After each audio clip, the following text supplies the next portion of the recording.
Hey, yo, what's up, everybody out there, PowerNation? This is Bala maupower all the way from the Black Table, and you're live on the maiden voyage of Powercast. Man, I hope you guys are as excited as I am because this is the first show, and I've been doing this, planning it for a couple of years. So we're here now. I want to thank everybody who's tuning in. What I'm going to do now, man, is take you through the whole journey. So this is the new podcast that we've been planning, and here we will talk about music, art, business, life, culture, community, and I get to invite people that I'm cool with, people from the industries that I play in, to come and speak and share some valuable information with you guys. And I'm just happy to be here. So you guys could be anywhere in the world, but you guys are here right now, so this is super cool. Look, I want to set the intention from the beginning. Here in this platform, what we plan to do is give value in our conversations, positive outlooks in our conversations, share knowledge and our truths, and of course, have fun. Now, before I continue on, I'd like to pay respects to the traditional owners of this place that I'm broadcasting from. I am here in the beautiful Gimwe country up in far north Queensland. For those who don't know what that is called Cairns, and it is just an honor to be able to rock here. Well, let's get the show started. I'm going to introduce my first ever guest on this show. All the way from Brisbane City, we have Elijah, Unda Dwella, we call him. We have Christopher Rada, and of course the brother Glen Mackintosh. What's going on, yo? All the way from Brisbane City. Man, it's so good to see you. Last time I saw you, we all had a beer in our hands, I think. Yes, that was a while back, man. So yeah, I just introduced the program, man. Thank you guys for being my guest on the maiden voyage, the first show of Powercast. I guess there's a reason why I invited you brothers to come on and do this show. It's because you guys were the foundations of what maupower is, man. 20 years ago, we created this crew called Poverty as Production Crew, and since then, man, life has taken into it's such a journey, and I want to be able to share that journey and get everybody's snapshot of where life is right now for everyone. So I'll start off with Chris, bro. I gotta say, you're the catalyst in this happening, man. I mean, we're all here because as this group, because of being able to record. We had so much energy and so much opportunity back then. Meeting you guys, I knew Glenn from high school, but meeting you, Pat, and you, Elijah, whenever that would have been, year 2000, and 2000 energy that we had going at that time, and it picked up, and we had a blast at the time. But look at you guys, and look at you, Pat, and everything that's come from it. It's a blessing to be a part of. Yeah, man. Yeah, like it is, bro, and incredible time. You teaching us. I learned how to record from you, man. Building home studios, Fruity Loops, Pentium 4. I remember the Pentium 4. And $2 mic with sock, with the sock on it. Sock pop filter. We have some of that photographic evidence of what we would get away with. That's why they called ourselves Poverty Ass Productions, right? For a reason. What are you guys like? I'll go to Unda Dwella, man. Your fondest memories about those times, bro? Man, just straight off the bat, there was some seedy post-drinking session, flat-ass studio sessions. I remember that. No energy. Still cranking out music. The highlight. That's always fun. But just the camaraderie, man. Like, you guys are fam, regardless. Like, as we had the shared experience. I remember the way I came into the fold was I was posting online CJ and I used to post on the same rap boards on the internet, and CJ was going to be like the main producer for an online record label on one of the rap boards. And I realized it was from Brisbane too. So we got talking, and then G and Siege, I'm pretty sure it was G and Siege, came round to my house and met me. And then, we went, you gave me a go, got me over, got me to rap a verse, and then it was official. Like we're Untouchable. Yeah, Untouchable. So that was my first verse that was recorded in any kind of studio as a 19-year-old. So, so that's 20 years since that. This year will be 20 years since that verse dropped. And then next year will be 20 years since Untouchable dropped, actual release, which is pretty nuts. Wow. 20 years, that's a long journey. G-Mac, you don't look a day older than the first day I met you, bro. What's the secret? What's the secret, man? No wonder we're mates, bro. No wonder we're mates. We got to be honest. Look at this. I didn't have those grey hairs.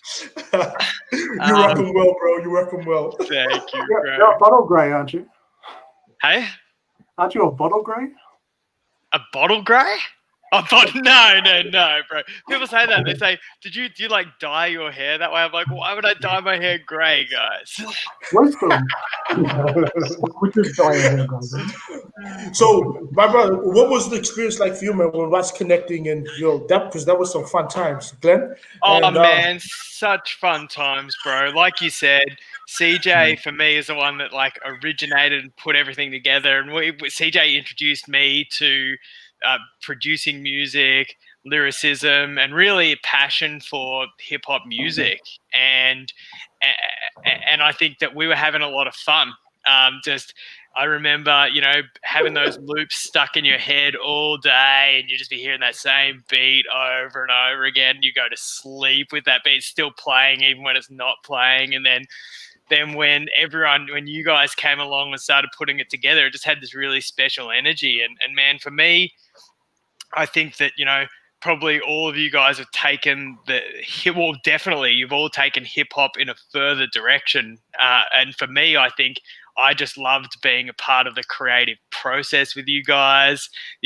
What a fun thing to do, to sit there with a couple of drinks and just, everyone's writing their own thing. And someone's like, whoa, I got something, listen to this. And then they're just spitting it, and then we'll go and record it. And what an amazing creative process. Just for me, that's what I remember. Just the actual process and vibe and being in the flow of doing it. Good, man. Yeah, and it was like that part of the journey. Learned so much.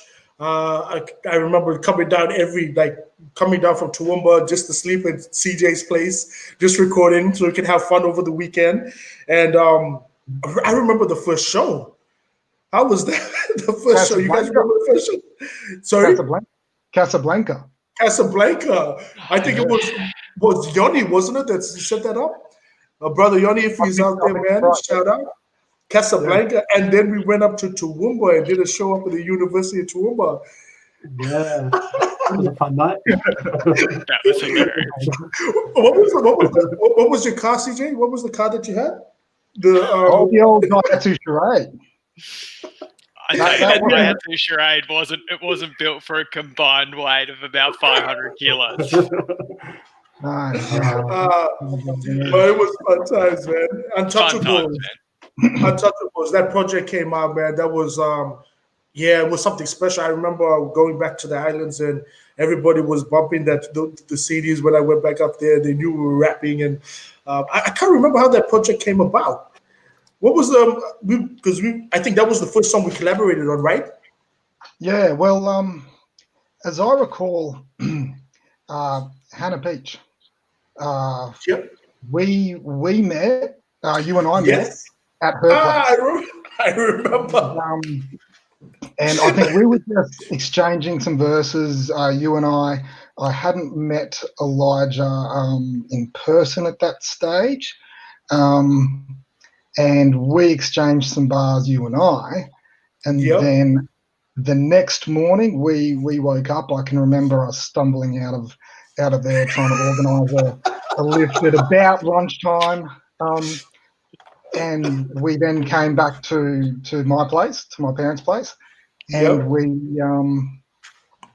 we dropped, I think, your verse that day. Yes. I had the beat. I sort of had a bit of an idea. Dropped your verse that day, and if my memory is correct, Elijah, when you and I caught up, that was within a couple of weeks of that. Yeah. And you then dropped your verse on that track as well. And I think we were all there at that stage, the four of us. Yeah, because I remember you telling me that you connected with Jesse and Pat like shortly before I joined the fold as well. Because it was Big Pop and you two, like G and yourself, Siege. I remember you guys were already down, then you added us into the mix as well. Yeah, it was all very new at that stage. So it was, man. I remember that. I also remember that meeting at that party. We also did a breakdance battle, I think. Right. UD, where were we at this party? Why were we not at this party? I haven't met Siege yet. Because it was like within a couple of weeks, like before that. I don't know where you were, bro. I got no excuse, man. I think I may have cut you out of the story prematurely there, Glenn. Sorry. I think you were actually at that party. You know what? A couple of these things, and especially I think the morning, like the next morning, do ring a little bell to me. I was probably just floating off doing whatever while CJ is just, sewing everything together. Too good. Hey, look, there's people tuning in right now, and I just want to say thank you for joining us live. This is the Maiden Voyage, a Powercast. You hear about maupower from the Black Table all the way up from Cairns. Right now, joining me, I got Unda Dwella, my brother Christopher, brother Glen Mackintosh, and we're talking about the foundations of where we started out in this journey through music and how we connected and created this family and this brotherhood that we have. Thank you guys for joining. Do stay tuned because we got some more great stuff coming your way. I also want to mention that a part of this, we've curated a Spotify playlist, the PowerCast Spotify playlist, which I will be sharing in the chats. Hey, Unda Dwella, you want to talk a bit about that because you helped me put that together, man? Yeah, just a bunch of tunes that we both think are worth checking out from artists that we both dig.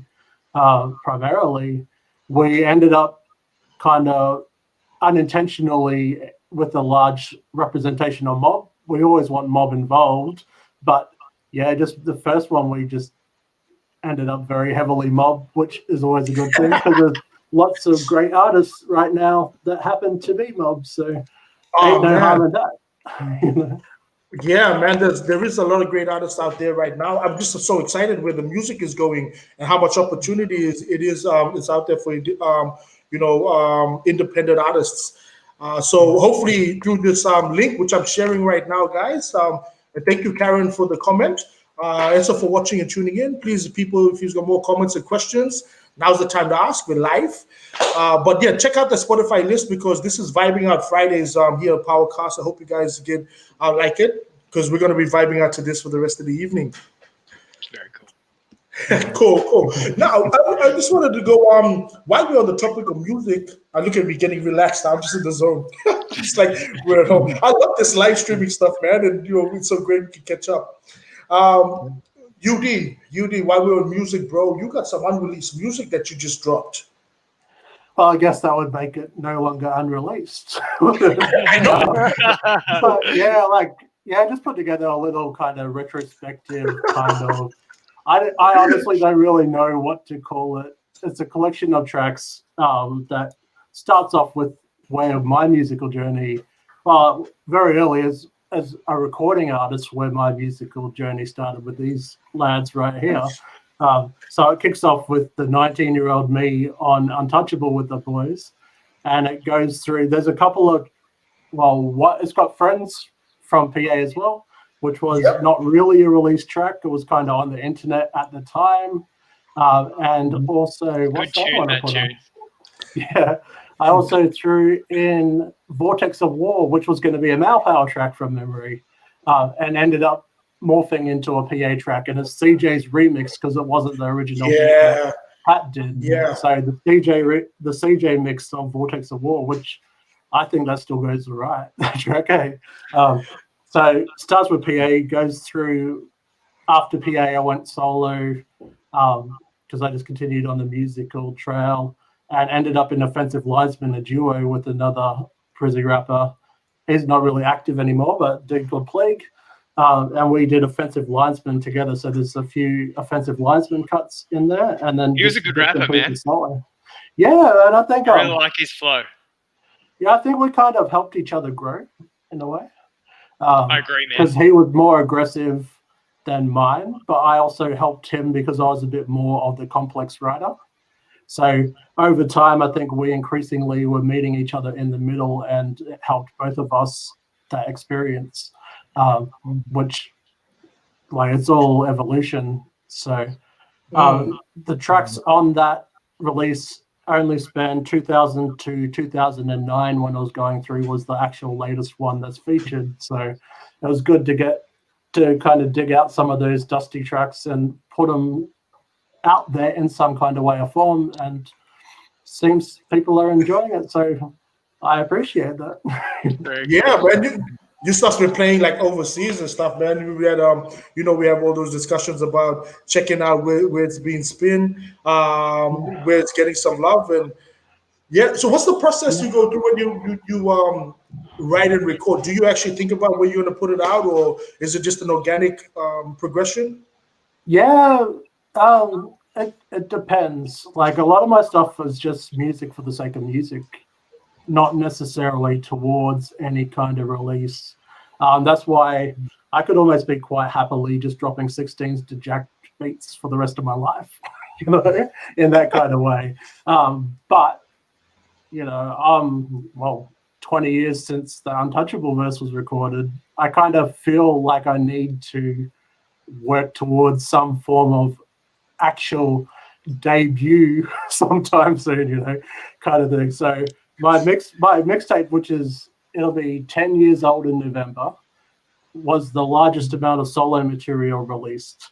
And that was one of those things I easily could have still been working on that if I didn't I had to get a deadline to actually make it official, otherwise you just keep evolving it and you could almost never feel like it's ready. That's just like life, man. Yeah. If I don't have deadlines for anything, I never get it done. Just a week in the chat popped up. Shout out to Luke Christian, man. He's posted up a comment for said UD baby, couple of fists. So yeah.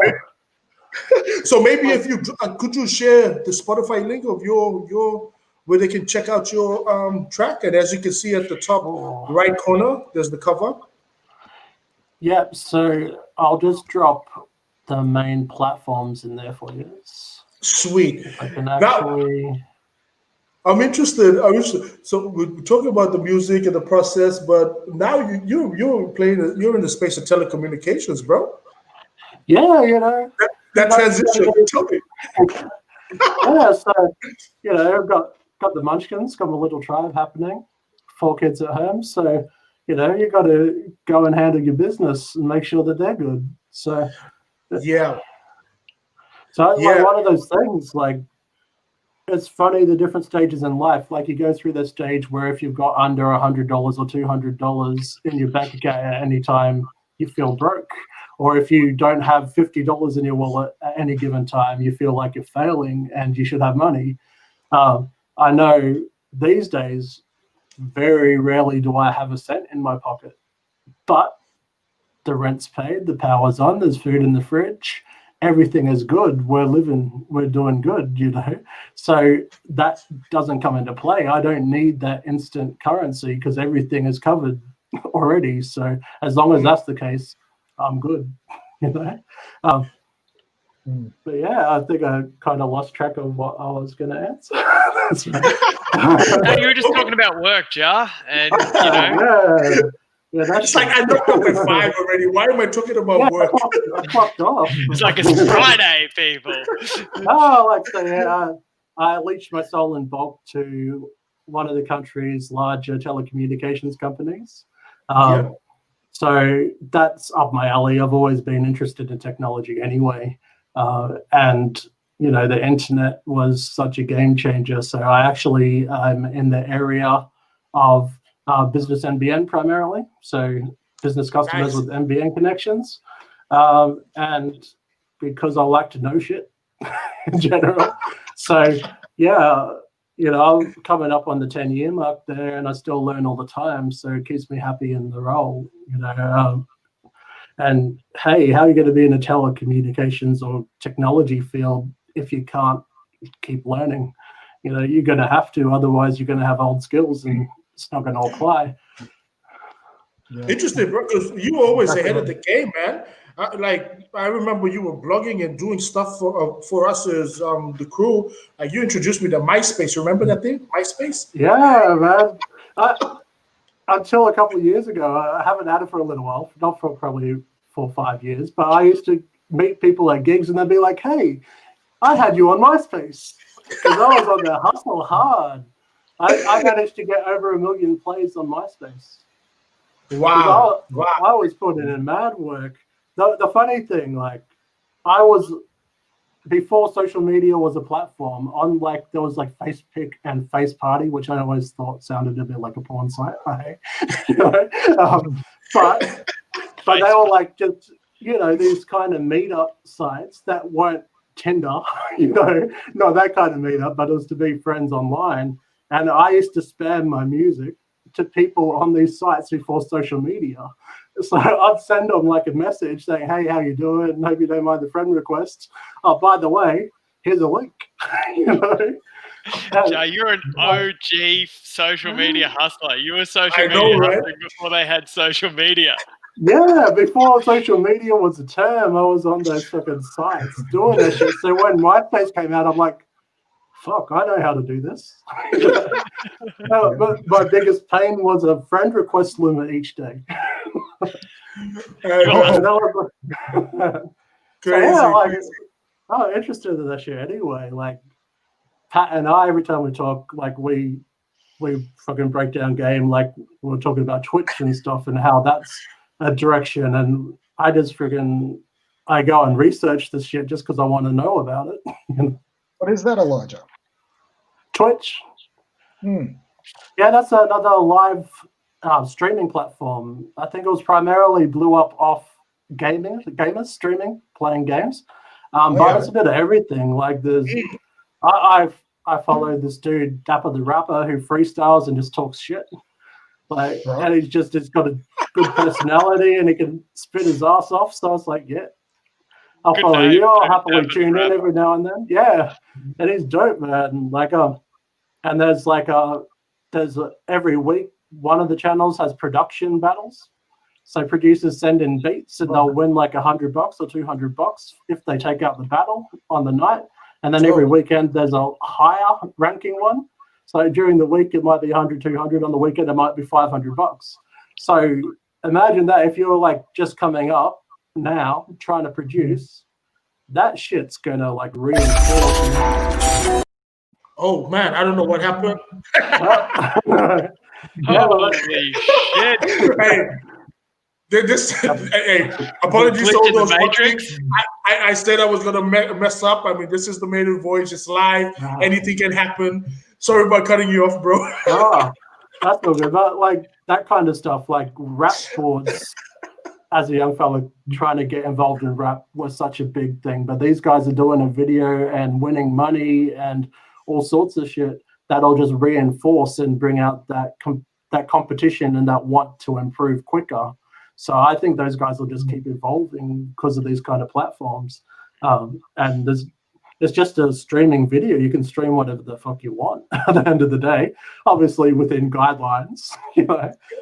But yeah, like, it's just dope. I think it's just that kind of thing is the direction, especially with shit like the COVID stuff happening, you know, where there's not the ability to go out and perform and connect with audiences in that kind of way, and everyone's feeling more separate by default and getting a little bit lonely because they're not getting the social interactions. So these kind of platforms are as good for people's mental health as they are for a platform for artists and things like that. So I just think it's just a really good avenue.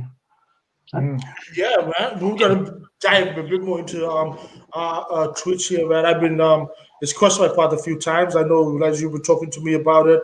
I know Jack, my crew member, he's been talking to me about it. So gotta go and check it out.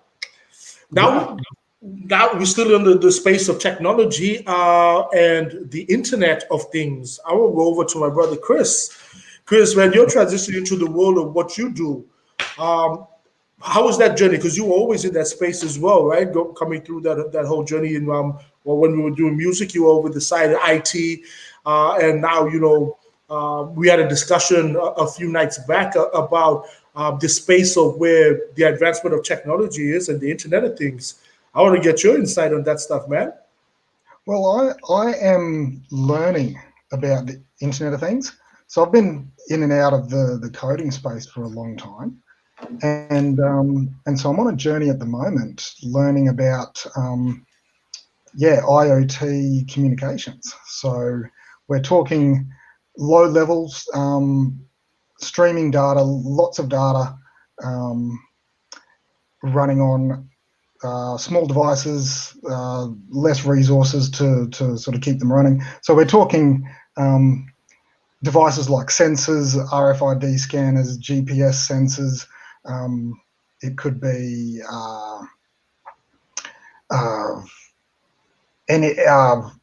any sort of small device that has one purpose, one set of data, and it can be in your home, it can be in your car, or on your machines in your work, and so it's pulling data from many locations, pulling it all into a hub, analyzing that data, generating models of what's happening in our domain, and sending those models back out to throughout our domain. So it might give somebody driving a car a bit of more understanding of what's happening in the car or what's happening around the car and that sort of thing. So it's a space that I'm learning, learning how the communications all function, and also how the security all functions as well. So I've been spending a little bit of time in that security space. But I guess looking at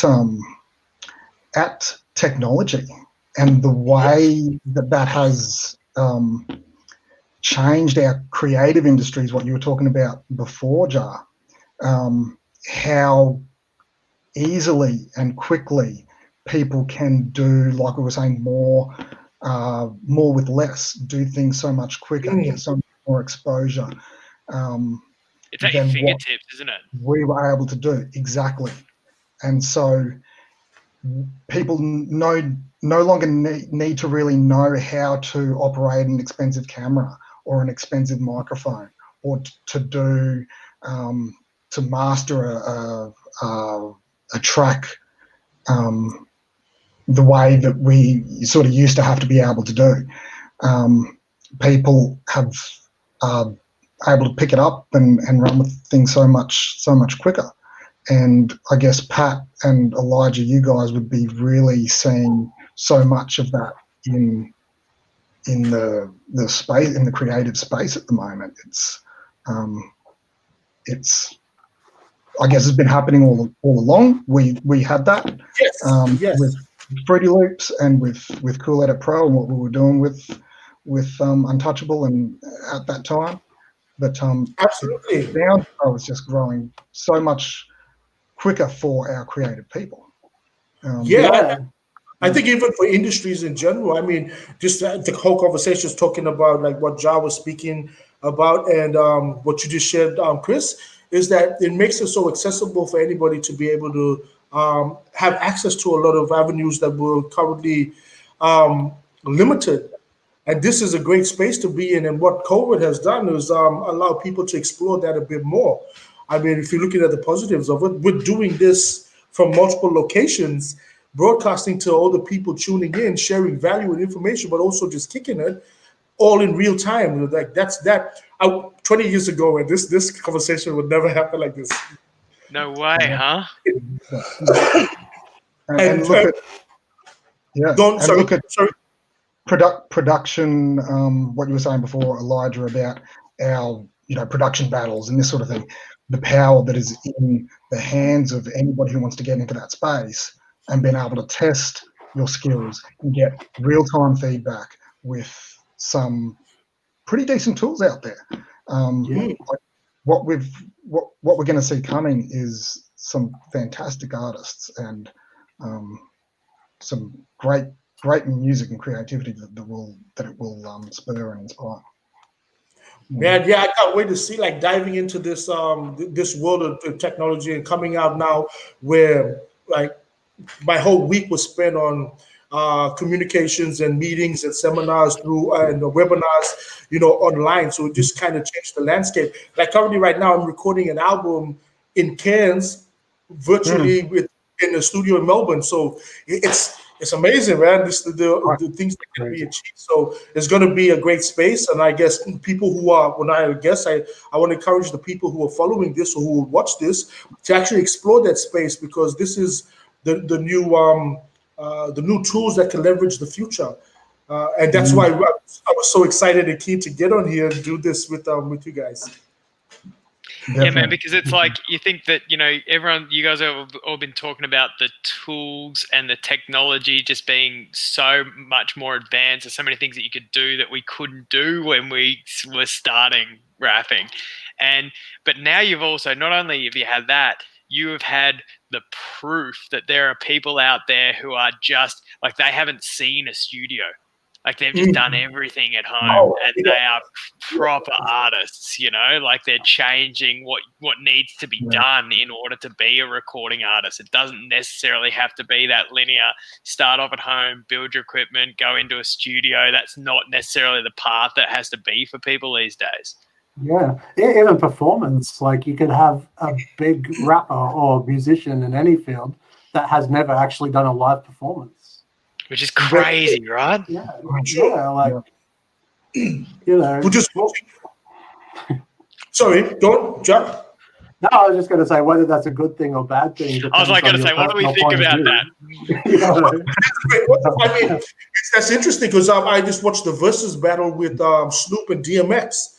And that was quite interesting, having what Timbaland and Swiss Beats created in that form of battle and culture. I think it's one thing for me. It's showing how, just like hip hop did in the beginning, how we can adapt to the changing times and still be relevant. I mean, being a forefront in the technology. That's one thing I like about it.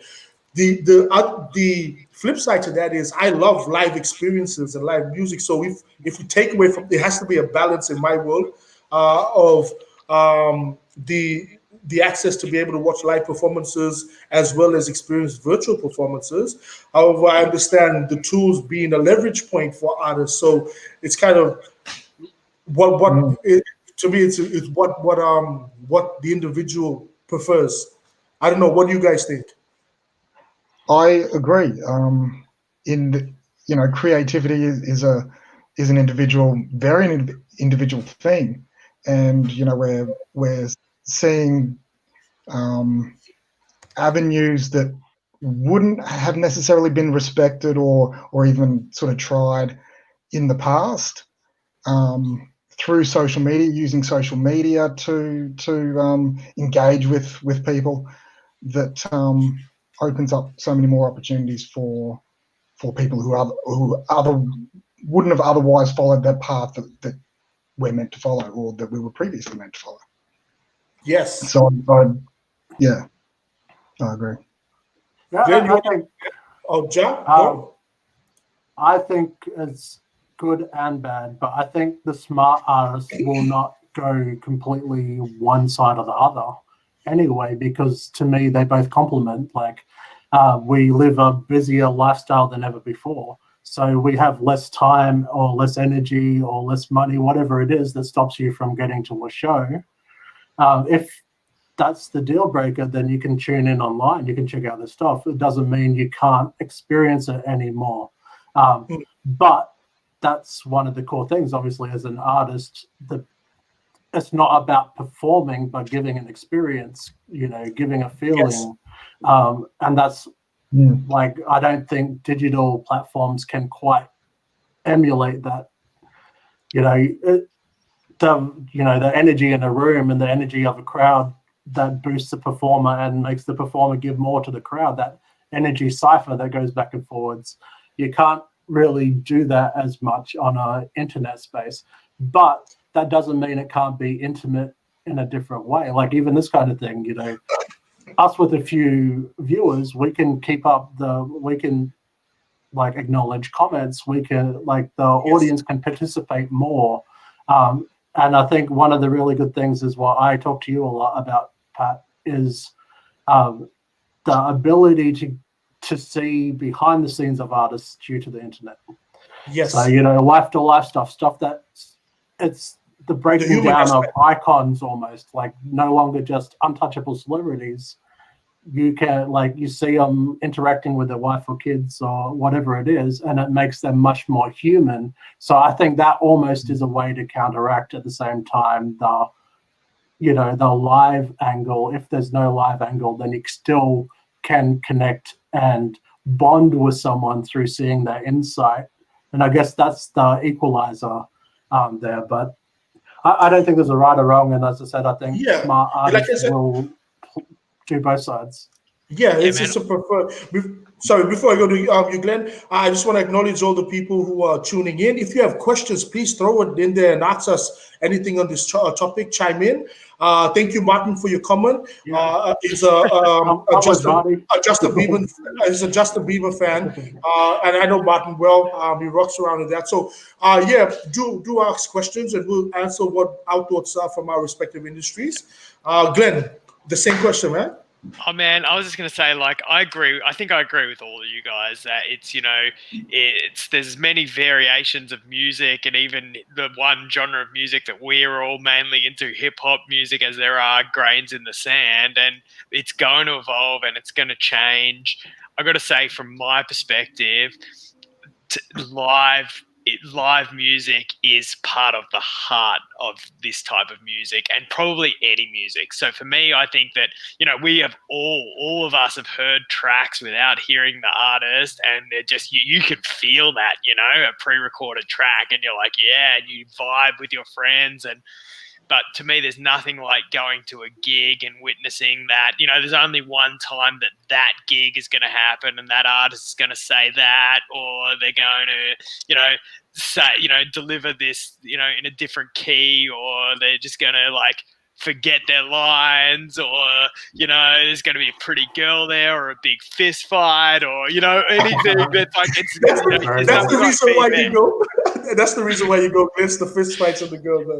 I might be there I'm definitely there for the music. I might also be there for the girls, and I'm willing to make room for the possibility of getting punched in the face for those things. Hey, that's a life experience, man. That's what we're there for. I think if you guys all know, if you go to this type, if you like this type of music, it's, you know, it's part of what it is sometimes. Now, speaking of punch in the face, this is a great segue. No, it's it. Where's he going now? My next question. I mean, Glenn and Chris, you're very proficient and deep in practicing martial arts. I practice martial arts as well. I find it the philosophies and the life as a martial artist, you know, has a balance that we are searching for the spiritual element, and in this day and age, it's more needed now to have that self-discipline and that balance. How has being in that world with martial arts practicing contribute to everything that you have experienced through this journey in life? You want to go, Siege, or me? You go, Siege. Go for it if you'd like. Okay. I guess we can start with your philosophies, man. Like, sorry, I hand it over to you. Yeah, no, I think it goes hand in hand what you're talking about, how it can influence your life and how you might apply things. I think that is that's what the philosophical aspect, I suppose, comes to how it ultimately affects your life. If we don't have that effect, then all of our philosophy or anything else is wishy-washy, and it's is just all sport. up in the air. Exactly. So I guess, you mentioned discipline, right? We have our physical aspect of our discipline, and our martial arts will help us train our mental aspect as well. But I think if we look at martial arts as a set of muscles that we train, whether they are physical or mental, that builds a certain human being that we can apply discipline in our work and whatnot. We can apply our physical training in our life. If we find ourselves in that situation, we can apply our if we have the meditation aspect as well, our mindfulness.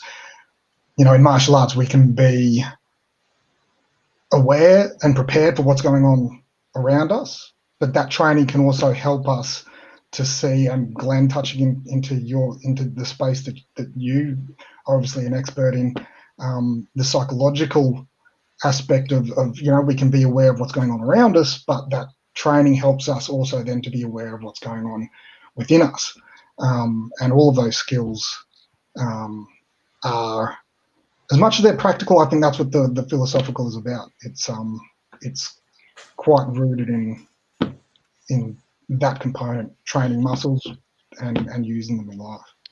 Yeah. One way, CJ, I heard, like, one of my favorite ways that I've heard martial arts described as being like a vehicle for self-improvement. Everything that you do when you're in the gym or in the dojo or wherever you're learning is it's a microcosm for life. Do I work harder, or do I give up? Do I do the same thing the way I've done it 50 times before, or do I evolve? And I think you learn a lot. You cultivate a lot about yourself through the process of going through martial arts. And it's, obviously martial arts is like a fighting art, but I think that what you're sort of talking about, Siege, is the flip side to it, is that it's actually about cultivating yourself as a person and the way you connect with other people. Like, we've done lots of different martial arts, Thai boxing. Siege, you've had Thai boxing fights. We've done mixed martial arts, Brazilian jiu-jitsu. And I think that we all know that, like, I've trained, Siege, with you a million times, and with Pat a couple of times, which has been really special. And there's a great energy and a great transfer of energy and a lot of fun in that process. And also, even though the techniques are kind of inherently violent techniques, there's a lot of respect and control that goes along with that. And I think that is, for me, something like martial arts, or Jay, you were talking about, you, for me, shared a lot of mindsets. I don't know if you have cultivated this, but it's one thing, Jay, I really appreciate about you, bro, is that, your attitude to your work. It's an attitude of, you always talk about your work.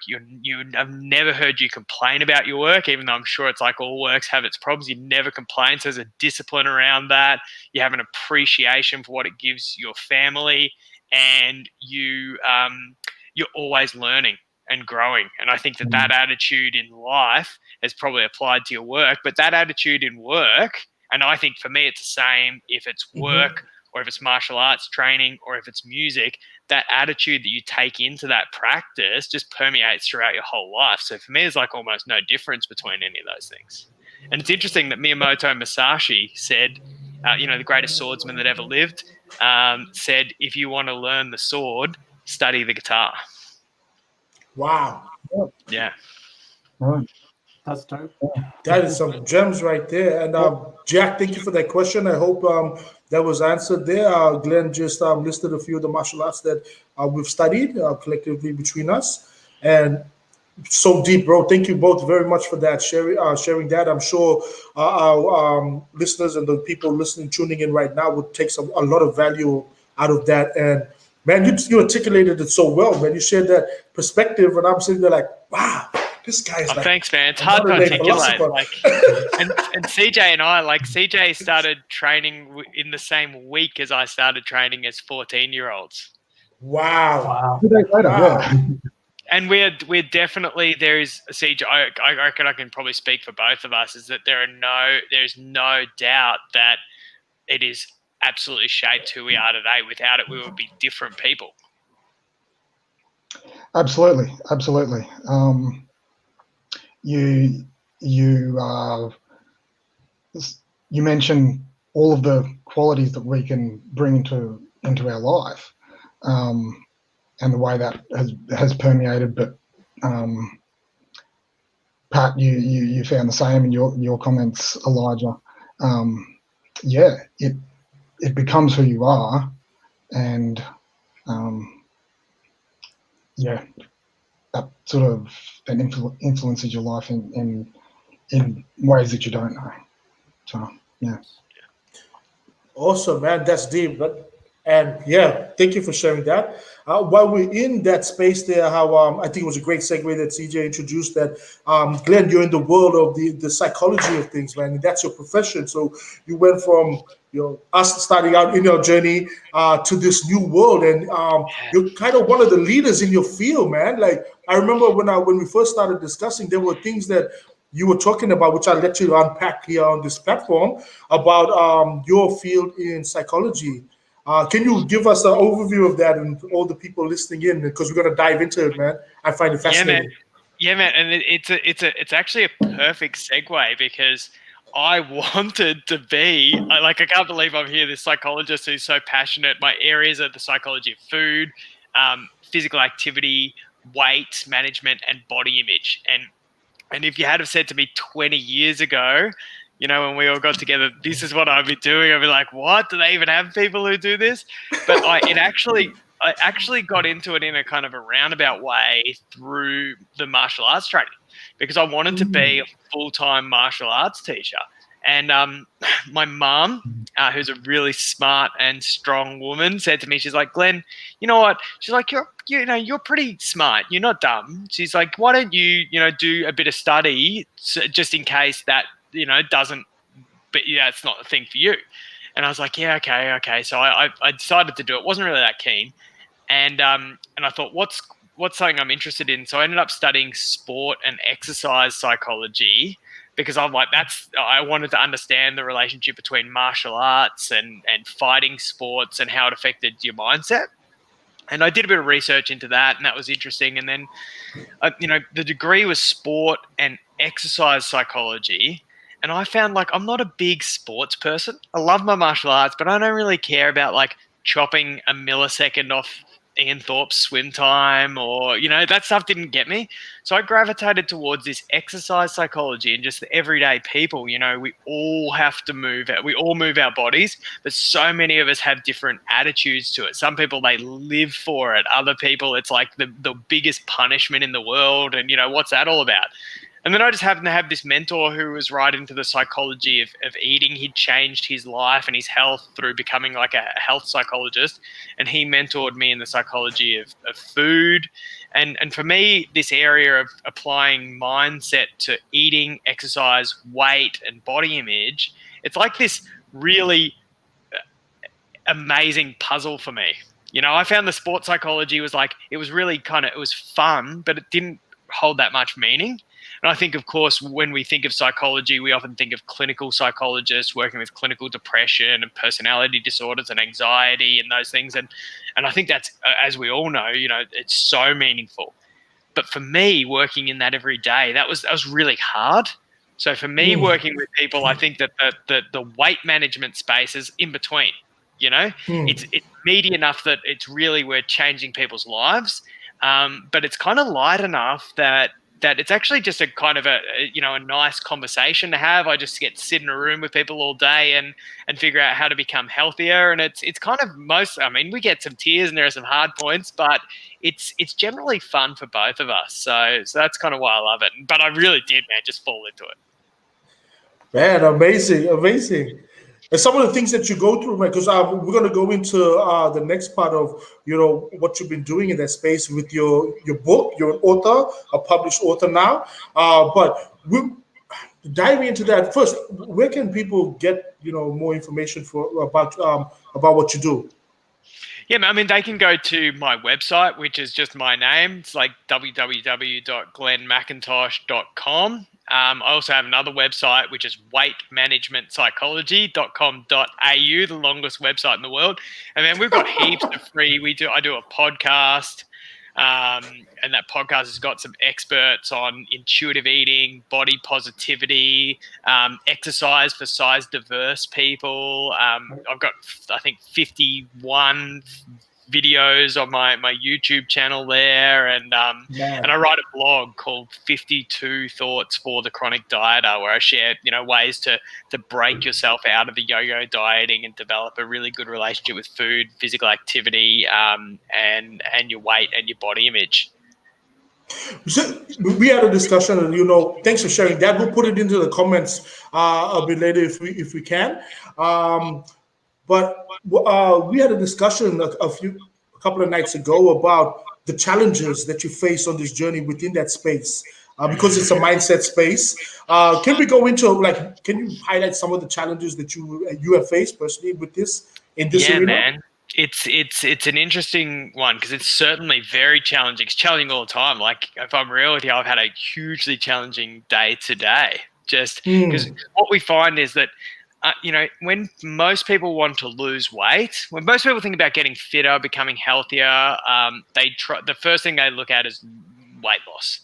And so we sort of live in a society that really stigmatizes people living in larger bodies and really idealizes people living in thinner bodies. And I say that, and it'd be interesting to get your thoughts. I think that for me, working in the weight management space, I think weight is one of the last socially acceptable stigmas. So we can absolutely not say here that racism doesn't exist. We can't say that sexism doesn't exist or that homophobia doesn't exist. But what we can say is that there is generally, I feel, in our society an understanding that they shouldn't, that they're wrong. Things that we would have said back 20 years ago, we can't say today. I think that's a good thing. But I still think that slagging off someone because they're too fat is still socially acceptable in a lot of circles, and in some cases, people even think it's helpful. So, unfortunately, what we find is that the dieting industry is a multi-billion-dollar industry, and it's a crafty beast, and they are really set on leveraging this weight stigma and this shame that people feel around their bodies in order to turn a profit. But unfortunately, most of what they do actually doesn't work long term. We weight researchers talk about the Nike swoosh of weight loss, where people lose a bit of weight and then regain it all with interest. And this is really typical. So over time, the unfortunate reality is that dieters tend to gain more weight than if they did nothing at all. So when the solution we're given is part of the problem, and you can see why the diet industry they don't really care about changing that, because it just creates repeat business. You fail Weight Watchers, so you go to Jenny Craig. And Weight Watchers doesn't mind leaving, you leaving because they've just got one from Jenny Craig. And so it's this sort of industry where you're set up to fail. And I say to people, it's almost like trying to get rich at the casino playing the weight loss game. Wow, that's a good analogy. Yeah, and the unfortunate thing is, because people don't know that it's such a flawed model, when they do fail it, which most people will inevitably, they end up blaming themselves. So you not only are you less healthy than when you started off because you've done that Nike swoosh, but you're you feel bad about yourself. It's you're blaming yourself. You're not the diet. So what we're trying to do is show people an alternative, which sounds a bit corny, but the way we kind of think about it is to love your body healthy. There's so much shame around the way we look. Most, psychologists talk about this normal discontent with our appearance. So most of us, doesn't matter what we look like, whether we're fat, skinny, muscly, short, tall, we don't like the way we look. So what we do is we sort of say, let's start the other way around. Rather than trying to lose weight to feel good about your body, let's see if we can work things the other way around, start to feel good about yourself, and then nurture yourself from a place of love. So then exercise is not like a punishment you have to do for being too fat. It's a way to nurture and celebrate everything that your body can do. And same with dieting. Dieting's not a deprivational, restrictive thing that you have to do because there's some flaw within you. It's actually, you can eat well in a way to nourish your body. And CJ talked about this before, your body and your mind, we want to eat for good nutrition, but also eating is a way to, connect with people and we can get a lot of pleasure from food. So it's about establishing a normal relationship with food, which is actually really hard to do when you're sort of feeling really ashamed of yourself and feeling like you've got to sort of diet and exercise in order to fix yourself. That's interesting, man. Like, I know from Indigenous perspective, shame is the biggest thing that really limits someone's movement forward, and I dealt with that very early as a youngster, and starting from internal, because those are inherited. Those stigmas, those mindsets, those views of what shame is to a person is really inherited trait we call learned behavior, and. I have a friend that she's a stylist, and she also believes that it's the internal. You start from the internal, then the external is a projection of what's going on inside. I guess that's the spiritual alignment as well. Like if you really start feeling good mentally, spiritually, emotionally, the body is the vessel will follow. Yes, I can really. You explained it really well. It made it sound so clear to me. Yeah, and then it's like I say about, people spend so much time worrying about, should I be losing weight? What weight should I be? All that sort of thing. But it's like you say, if you focus on getting your mind, your body in alignment and being happy in all elements of life, because of course, life is about much more than what you look like and what you eat and how you exercise. And you get that balance, and then your body will just find its natural balance. The thing I think we've got to be mindful of is that you're right. This learned behavior, and these psychologists sometimes call them implicit associations or implicit beliefs that they're so subconscious because they're so well learned. The trick is there that then people often think, oh, then I'm going to lose weight and then I'll be like society's ideal. It's like, no, man. If we took, this is a really random metaphor, but I think of us like humans being like dogs in the dog park. You go to the dog park, you get all different sizes, shapes, looks of dogs. And if everyone wants to look like a toy poodle, but you're not a toy poodle, you're a Doberman or you're a Great Dane or you're a lab or a collie, then you're always going to run into trouble. So it's about really embracing the diversity in all of our looks and just being your best you. That's amazing. I like that. I'm going to coin that and put it as a quotable here from Powercast. We are all dogs in a dog park. We're all dogs in a dog park. I love it, man. I want that to trend.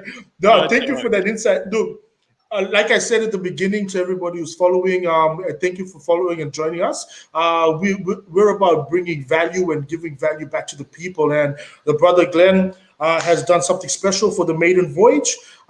He's willing to drop. I'll let you actually introduce what you're doing, my brother. Oh, yeah, man. We were talking before. So I just, I like Pat said, I wrote a book just published this year. Here it is. It's called Thin Sanity: 7 Steps to Transform Your Mindset and Say Goodbye to Dieting Forever. And Pat will he'll provide you with the links to that. But if you do want to, if anyone wants to grab the book, you can get it from like any bookstore. You can get it as an ebook. But if you want like a special signed copy, you just got to go to my my website and type in the code maupower. I hope that's all good. I thought, what code do I want people to get? Maupower. Thank you. And then I'll just give you 25% off, and it would be a special signed copy. And I think that I used to think that signing a copy of a book was, I'll just say what I think, like a bit of a wank. It's like, why would you? But now I find it like, it's like, this is my heart, soul, and brain. 15 years of learning, then combined into one. It took me a full year to write this. and I just put everything into it. And so I really do like signing the books as a it's just like a little something special from me to you. So each one of those comes with a bit of extra love. Thank you very much for giving that generous discount there. So guys, just we're going to be pushing this on, post this event, post this live stream for people just to put that code in and into that link, and also they can get the free the free chapter. Tell us about this chapter, man, because I think you mentioned it's one of your favorite chapters. Yeah, man. So the this is like sets up the whole thing, because the book's called Thin Sanity, and people often say, they're like, "That's a cool title." And they're like, "What the hell does it mean?" And so I firstly talk you through what Thin Sanity is.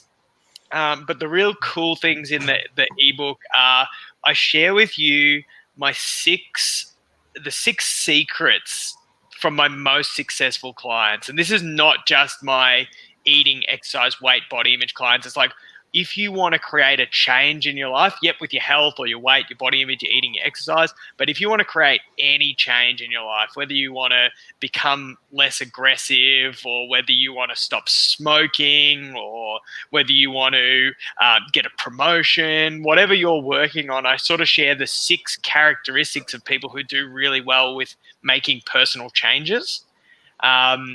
And then for people who are interested in changing their mindset, I give you a link to a little Thin Sanity diagnosis, which is a questionnaire called the Psychological Profile for Weight Management, where it measures things. And CJ knows all about this questionnaire because he made it.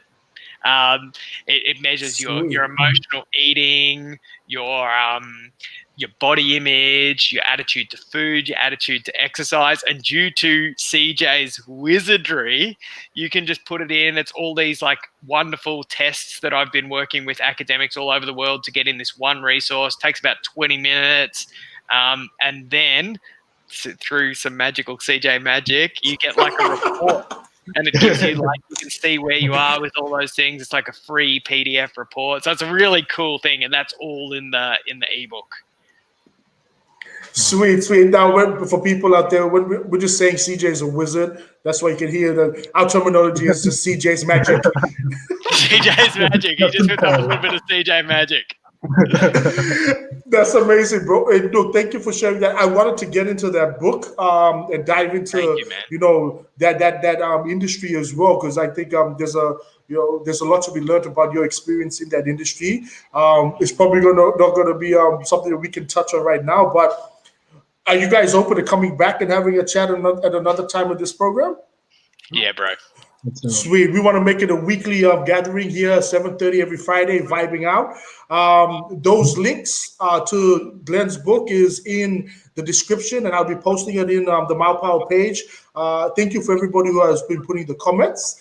Also, we'll be doing this weekly, so you guys, we would love you to always come back here and follow us. You'll see us doing some more live streaming and giving you some more stories from the past. I want to thank you guys for really taking out the time this Friday for vibing here on Powercast. You brothers, man, it's been an awesome journey, and it's been a privilege and a pleasure to have known you in my life, man. Without you guys, I wouldn't be here doing this, what I'm doing right now. That's the honest truth. One thing I want to ask you before, sorry, go on. Thank you for organising all of this. And yeah, thanks, bro. There's a lot of love in this little triangle, you know? Triangle? Rectangle? But look, can I ask you guys? I asked everybody this every time I used to interview them, so I'm getting back into it. But if each one of you could share one value that you have taken out in life that has carried you through your whole journey, that you can impart to our viewers right now, that they may take and adopt and use however they will, what would that value be? I'll start with Glenn. Man, mine is it would be industry, hard work. That is, I think that it's funny because I mentor some health professionals and different things and starting their careers, and I say to them, you know what, that everyone wants the accolades, the good speaking conferences or the big social media, and the reality is that the sexy results you want come from unsexy work. So I say, I'm going to give you some really unsexy advice here, but the advice will really change your life is to work hard. Because I don't think, I think if we think of everything we've achieved in life, you can't think of too much that comes without hard work. Mm-hmm. So it'll be very simple, very boring, but completely transformational. Truth. True story. Chris? Following up from that, I guess what would come to mind for me is not too different to that. I guess I would call it conviction, whether that's something that is a goal that you have, or it's something that you practice, it's something that you do for your work, whatever it is, having conviction, because as humans, we can chop and change things too easily. We can become discouraged. We can give up on ourselves and, keep changing our own game, keep changing our own, what we're doing. So having conviction in yourself and your goals and sticking with whatever that is for you in your mind, whatever you've set yourself, or whatever that is for yourself. Conviction is, I guess, what I would call, but not too different to what Glenn is hinting at there as well. But Siege, thank you, man. Thanks for saying that, because that's actually really helped me. I've had like a tough situation. Our business is growing and we're going through some growing pains. And I'm like, I've had a bit of a tough situation today, and I'm kind of like, and I know I'll work hard, but for me, like when you say conviction, it's about doing it, but it's about what you're talking about as well. It's about believing in it. Having faith that things are going to be there, and that helps you. So I think our ideas are really like twins, like you and me are, anyway. Yeah. Excellent. That's powerful, man. Thank you for sharing that. Ja. Yeah, I guess mine is probably a couple of points. One is give yourself a break on occasion. Everyone's worst critic is themselves. You expect, like, no one expects more from you than yourself. And then if you fail to meet your own benchmark, then you're so down on yourself than anyone else could possibly be. So on occasion, you need to stop. Either surround yourself with people that are willing, or someone that's got your corner that's willing to go, hey, you feel like you're failing, stop that shit. Look at how far you've come. Acknowledge your own achievements. Don't rely on that outside source. Every now and then, I've got an awesome girlfriend that's great at doing that for me. When I'm feeling down and feel like I'm very progress orientated, but I'm stuck in this trap where I want progress without knowing what that looks like. So I get down that I feel like I'm not progressing, even though I don't have, the ability to actually have a practical example of what that progress actually looks like. And I think a lot of us get trapped in that. So you need to stop and go, like in my case, I'm not that poor little fucking low income little fella that I was as a kid. So stop pulling that little boy along with you and actually recognize what you're doing in the now and how far you've come between times. And like I said, my missus is awesome. They're giving me a kick in the ass and going, you're being a fuckwit. You're doing all right. Yeah, stop it. We've got, like I was talking to, the roof's there, we're paying the rent. We're not wanting for anything. There's obviously plenty of needs, anyone with a family knows that there's plenty of places that money can always go. There's plenty of places that any extra money can go, but recognize your own progress. The other one that I just wanted to try to quickly touch on is there's no failure as long as you don't give up. The only time you actually can fail is if you fail to keep trying. So it doesn't matter how many times you get knocked down. The only time you're actually defeated is when you allow yourself to be defeated and stop trying. So, yeah, I guess that's kind of, and things get better. Things get better as long as you're willing to put in the work. And as we're ingraining in our 14-year-old at the moment, anything worth achieving in life, or the bulk of things that are worth having and achieving are going to take work. And if you don't work for it or have some downtimes, you're not going to appreciate the good times. Without darkness, there is no light. So, there's the hurdles to qualify you for the good shit that's on the way. That's dope, man. Thank you guys for sharing those gems.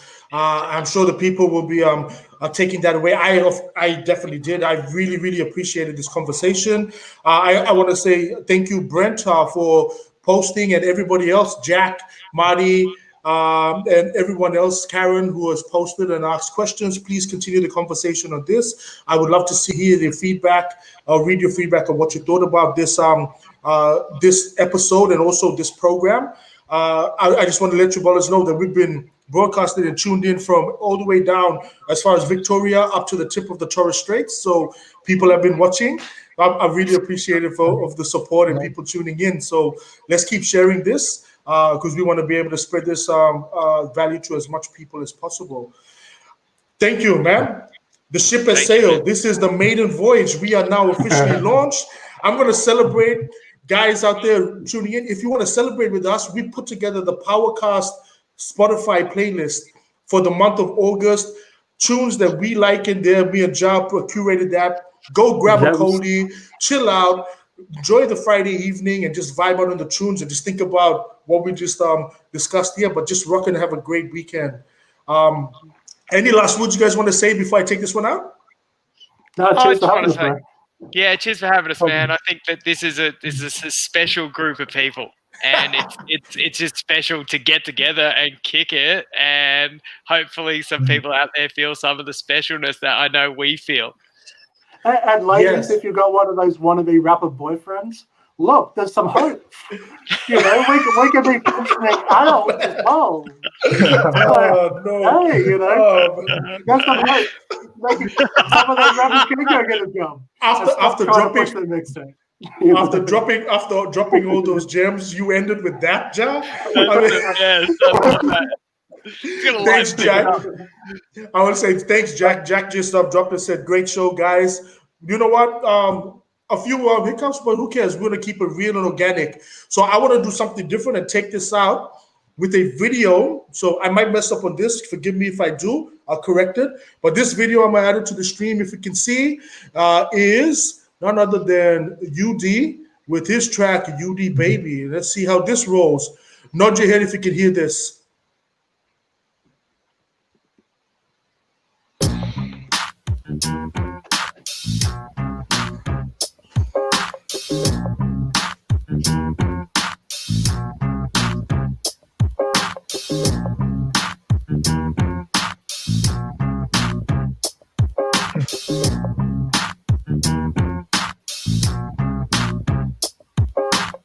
I got these girls like beauty, baby. Drive them crazy, buy me drinks till my eyes go hazy. Eyes go lazy, mind goes numb. Here comes the rum. Rock the bells, Brazil, heifer brought the drums. Thumbs up, drinks down, shorty got their round. Love the brown, sun comes up as I lose the ground. Loose the clown, thoughts jump to list, no censorship. No sense of trip, I won't remember, so don't mention shit. Pretentious slaves, fuck sips, holla get shut down. Love ladies, but love my baby, so to creep, I'm not down. I rock towns, shock cities, even when I rock cities. Drop 50 for the shows, my bosses would never forgive me, let them live. These easy going dirt in an easy show, and girl in the knees, these growing. Leave it worn out, but glowing, fuck knowing what happened. The morning after we chill, love as these whores run for the morning after pill. As time goes on and the world goes crazy, there's one thing consistent, that's UD, baby. One of the nicest, you're kinda lazy. No chance to slay me, it's UD, baby. As time goes on and the world goes crazy, there's one thing consistent, that's UD, baby. One of the nicest, you're kinda lazy. No chance to slay me, it's UD, baby. When I'm allowed, you catch UD, rocking the crowd. I'm the illest, claim it aloud, you're fucking, I'm proud. Head stuck in the clouds, can't be seen, look, rock fucking shrouds. With outsider sound, still leaving audience wild. I'm toxic to marsh, but spill my skills to rock shit. Not a pilot, but like a girl, ride the cockpit. Right out for my was Well, there you have it, ladies and gentlemen. You can go check out that track, UD Baby, on YouTube. Also, his Spotify playlist, which we've shared in the link. PowerNation Spotify. Thank you once again, all the way from Powercast, from the Black Table. I have been your host. Hope you enjoyed the show. I'm saying K Maeso in my language is a big thank you very, very much for joining. And how we have always do it here in Power Nation on the Powercast show. When I part with you, I would like to leave you with our ethos and our philosophy. This is it. Stay inspired, stay empowered, and stay connected. Until next time, next week, Friday, 7:30, stay tuned and make sure you support by checking out the playlist. Thank you, guys. I will speak to you on the back end, and we are going to take this out right now.